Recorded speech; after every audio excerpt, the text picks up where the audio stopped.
I'd like to welcome now again Bryce Shonka, Deputy Director at the 10th Amendment Center. Bryce, are you with us? Yes, I am. Great to be here. How is everyone? Great, thank you. So I want to talk to you today about the National Defense Authorization Act and what the 10th Amendment Center is doing to combat this tyrannical legislation. But before we talk about what they're doing, why don't you summarize very briefly what the NDAA does that's so bad for liberty and why we should care about it? Well, what it effectively does is it specifically, in my mind, gives the power to the federal government to kidnap people, to roll up with a van, to put a bag over their head, and to drive off with them. No court, no lawyer, no due process, nothing. Just that person disappears. We know this because that language was attempted to be removed from the legislation and told flatly no. So we know the intent. The smoking gun is there. This is what they're trying to do. This is the power that they want. They want to be able to make people disappear. And this issue is so critical that what you're seeing right now is unprecedented cooperation between groups on the left and the right at the grassroots level. 10th Amendment Center is right in the middle of that. We've been working with legislators to get laws ready to go for any state that would draw a line around that state and say, nope, the NDAA does not apply here. You cannot kidnap people in my state. This is also happening at the county level. This is also happening at the municipal level right now. And these things have already been passed at the county and municipal level. Now, I know you at the 10th Amendment Center are all about the idea of nullification, that states can tell the federal government that its legislation violates the Constitution and that they can't enforce it in that state. It's a wonderful concept, but the question immediately comes to mind, how can the states stop the federal government from doing this stuff within their borders? Well, how did Rosa Parks stop tyrannical and unjust legislation during the civil rights era? She just refused to comply. And that's what we have to do. It's just as simple as that. As soon as we all stop playing ball, then there's really not much that they can do. They can't roll tanks into every city in the United States. They can't crack down on 300 million people. They just don't have the ability to do that. What would this legislation that you're trying to introduce across the country, what would it say exactly? What would it do? It would say that if federal agents come into the state and apprehend people in this manner without any due process, pointing out specifically the language in sections 1021 and 1022, that they would be, up for imprisonment, fine, action by the state to punish those people for kidnapping. And are you seeing any states that you think are particularly fertile ground to get this sort of thing advanced, where you're seeing the most interest? Oh, just 50 of them. Any favorites? Well, that's good. That's good to hear, of course.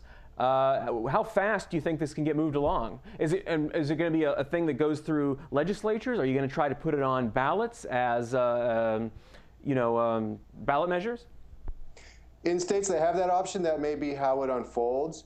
Again, right now, we have started working with progressive groups who have access to, senators and reps that are Democrats, people that we haven't talked to yet, people that were told that we're just trying to bring about the second Civil War. Now we're going to see Democrats and Republicans truly working together for something that matters. And, in my mind, the dividing line is very clear. Either you're with Big Brother on this or you're not. There's really only two sides. Well, it's interesting that you mentioned the idea that it could lead to a second Civil War. What do you say to those people who are like, I mean, look, ultimately it's going to come down to there's the federal government and its guns and the state government and its guns. How does that not lead to Civil War? How does this get resolved peacefully? Well, it gets resolved peacefully through peaceful noncompliance. Again, Rosa Parks didn't go in there with guns blazing and shooting up the bus. She just refused to cooperate, and that's the spirit of it. Well, I mean, I guess I could use some more clarity on who's doing the non-cooperation, because if we're arresting federal agents, that's more than Rosa Parks did, right? And it's kind of cops against cops. I'm just curious how that would play out. If you If you talk to Sheriff Mack, he'll tell you about situations where local county sheriffs have very much just kicked the FBI or other agencies that were attempting to do things in their counties right out of the county. And the federal agencies knew that they didn't have any ground to stand on, and they backed off. This is simply a matter of smoke and mirrors, and as soon as we call them on their bluff, it's really not going to come to massive amounts of bloodshed in my mind.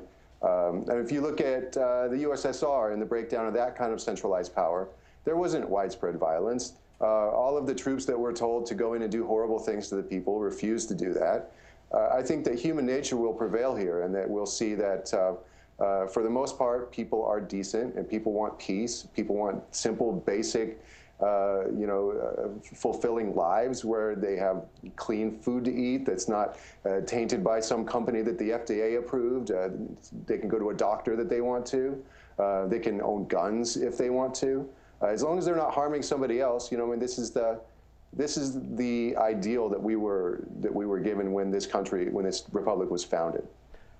Now, what some people are going to say, I think I can imagine hearing this from some of my fellow lawyers, law professors who follow the conventional thinking. They're going to say, we have a way for dealing with unconstitutional laws in our system, and the way is you go to court, you appeal to the Supreme Court, and if it violates the Fourth Amendment, well, the Supreme Court will say so, and they'll strike it down.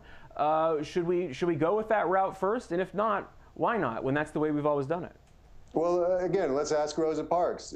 Did she sue the federal government, or sorry, at that time it was the state government that we were after, but did she sue the government in order to be able to exercise her natural born rights? No, she just acted. She just refused to acknowledge them. And that set off an entire movement. We all know the rest of that story.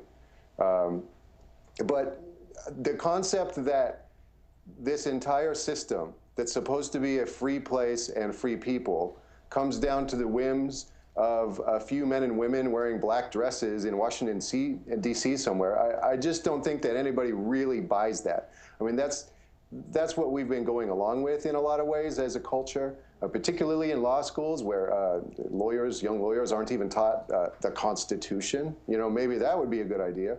I think that for average Americans, it's pretty easy to let go of this notion that the Supreme Court is really our overlords, and in order to decide anything important, we have to run it by them first. I just don't think that's the way people think.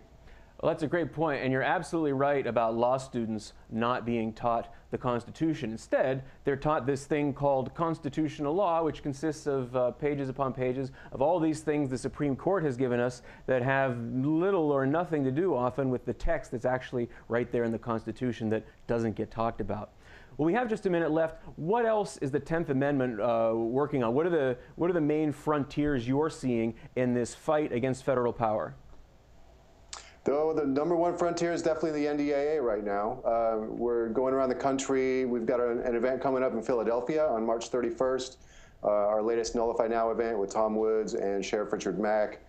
This is going to be a 3-room party. We're expanding our format, and so this should be a good one to be at. We figure Philadelphia is a good city to go all out in. So if you're anywhere near, please come check that out on March 31st. The Nullify Now events are great things. I spoke at one. Everyone should go to it. Thanks so much for being with us, Bryce Shonka. 10th Amendment Center, 10thamendmentcenter.com. Please, people, check it out. Do I get to say anything about Ron Paul? If you absolutely say something about Ron Paul. Make it good. I mean, I thought this was a Ron Paul telecast. I just want to say that, in my personal opinion, there is only one vote that will do any good, and it's for Ron Paul. Couldn't agree more. This table thinks the same thing. We're going to apply, yeah. We're with you 100% on that, absolutely. Bryce Shonka, thanks again. Thank you.